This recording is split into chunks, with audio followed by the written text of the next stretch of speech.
This is Torah in 2 minutes-ish. The Tanakh, the Hebrew Bible, never has a word for religion. It's not really a concept that existed, it seems, in the ancient world, or at least to those who compiled the Tanakh.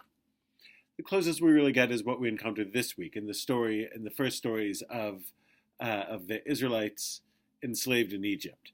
It says, "V'tirena mialdot et Elohim v'lo asuk asher diber alehem melech Mitzrayim." It says that the midwives, who might have been Hebrew women, might have been Egyptian women, it's not entirely clear, feared God, and they didn't do what the king of Egypt asked them to do, to kill the Israelite baby boys when they're born. And it's not clear how they knew the right thing to do. They don't go to shul. We don't know much about them, but they know that they're supposed to live in fear over and awe of God. That they're supposed to want to do what's right in God's eyes more than they want to do what's right in human eyes. Meaning, they always seem to look for the greater good, and they're willing to bear hardships in order to do that. That seems to be the concept of what it means to live in relationship with God. That's the big idea. It goes even one further than that, because the last words in that verse is "V'tichena et yaladim," and they let the boys live. They caused the boys to live. They kept the boys alive. And Rashi says that means that the midwives fed the Hebrew children.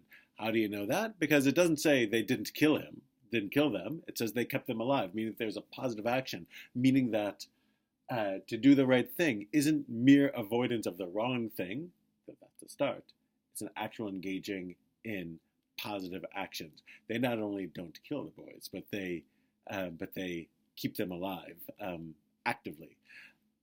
It's a great idea, and it really is the first point in what it means to live a life. For us, we would say a Jewish life, a religious life, whatever you want to say, living in a way that shows that there is a God that loves life, that opposes the unjust oppression of others, especially this weekend as we mark Dr. Martin Luther King's 91st birthday.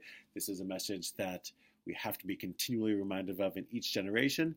This is what it means. This is what we're called to do, to try and help create life, and to try and do what is right in the eyes of a just and merciful and kind God, and not just do what the powerful ask us to do. We're supposed to do what's right. Shabbat Shalom.